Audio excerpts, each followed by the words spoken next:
When you start tracking macros, the goal should be to gain so much awareness around food and your body that you don't need to do it forever. Transitioning from macro tracking to intuitive eating can be scary, but that should be the ultimate plan once you have achieved your body composition goal. This video, I'm going to give you 5 steps you need to take in order to go from tracking your macros every single day to intuitive eating.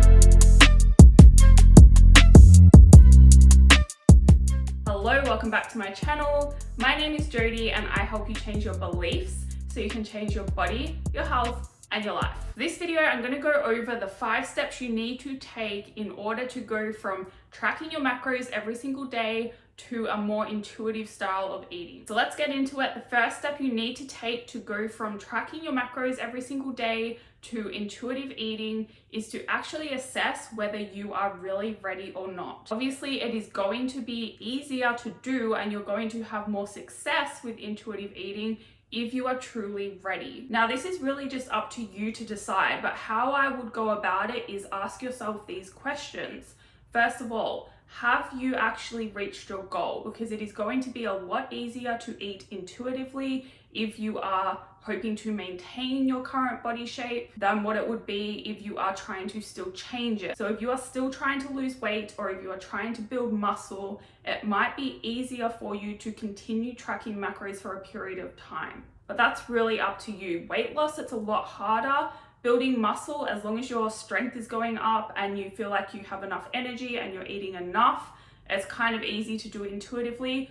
Weight loss though is a lot harder because you are going to get hungry and you are going to have to ignore some of that hunger, but you don't want to ignore all the hunger because that is probably putting you in too big of a deficit. So it can be easier just to track your calories if your goal is still weight loss. Now, if you have reached your goal and you just want to maintain your body, then you have to ask yourself, do you have a good awareness around food? Do you know what a portion size of whatever looks like? Do you know what 100 grams of chicken looks like roughly? Have you been hitting your protein target pretty easily? Do you find that you kind of just eat the same thing day after day anyway, and you kind of know what it all looks like and what fits to hit your calorie target? If that is the case and you have reached your goal, then you probably are ready to transition to intuitive eating, but you have to ask yourself one last question, and that is, can you distinguish between the 2 types of hunger? What I mean by this is there is hunger that is emotional hunger, there is real hunger. So you have to learn to distinguish between the 2. You don't want to go intuitively eating and then eat every time you get emotional or eat just out of boredom. You have to control that type of eating and not eat then, and just eat when you're truly hungry. So to be able to do that, you have to be able to distinguish between the 2. Okay, so once you know you're ready, then it's just a matter of transitioning from tracking macros and weighing your food to eating intuitively. And how quickly you do this really depends on you. You can literally just jump from step 1 to step 5 and go from, yes, I'm ready, I'm just gonna eat intuitively, or you can take things a bit more slowly and go through the following steps. So the next step I would take, step number 2, is to simply stop tracking low calorie foods or foods that you use in tiny quantities. So stop tracking vegetables and stop tracking condiments. Obviously track things like peanut butter and anything really high calorie, but little things like mustards and tomato sauce, maybe even some salad dressings if they're fairly low calorie. Just stop tracking those and estimate the portion size and estimate how many calories that is taking up. So once you have done that for a while and you feel comfortable, you're maintaining your body, what you can do is you can stop tracking meals out. So that is step 3. Say you go out for a couple of dinners during the week and maybe you go out for brunch on the weekend, just don't track those meals. Guess based on hunger how much you should be eating, stop when you're full, that type of thing. Maybe you want to go all out and then as a result you eat a bit less the next day because you're not as hungry, but play around with it. And it really is just learning how to trust yourself, and by not tracking certain meals like that, it's just going to help give you that trust. Then step 4 is simply to stop tracking 1 or 2 days of the week. Don't weigh anything, just eat when you feel hungry. Have a general idea in your head of how you should be composing your meals to meet your protein target still, because obviously that is important for health. It's also important to be getting enough fat in your diet, so you want to make sure you're making smart choices still, but you should have the knowledge now to make those decisions. So you might want to only track 5 days a week for a while or 4 days a week, and really contrast the days. So track one day, don't track the next, and pay attention to how you're feeling, how your hunger is,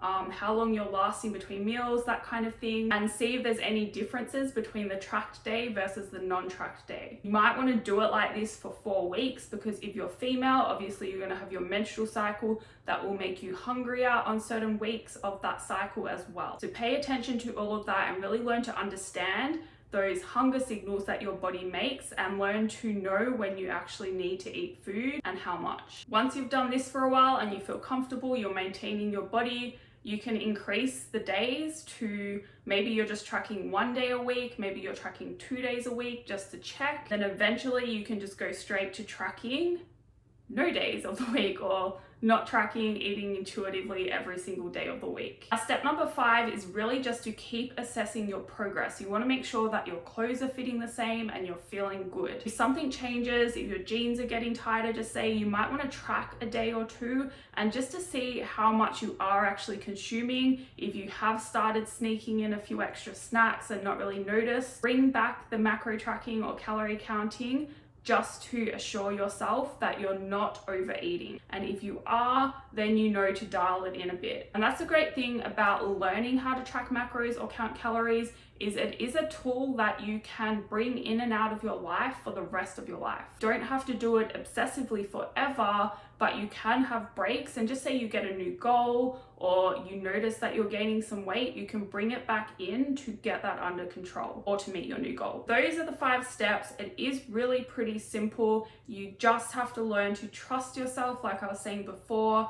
Don't be scared. You have the knowledge now if you have been tracking for a while. And at the end of the day, fat gain actually takes time as well. Like fat loss takes time, fat gain takes time. So if you do notice, as long as you're paying attention, if you do notice your pants getting tighter or you're feeling a little bit sluggish, then you'll have time to dial it in before things get out of hand. That is all for this video. Thank you for watching. If you liked it, please hit the like button. If you want to subscribe to see more, please do. It really helps me out.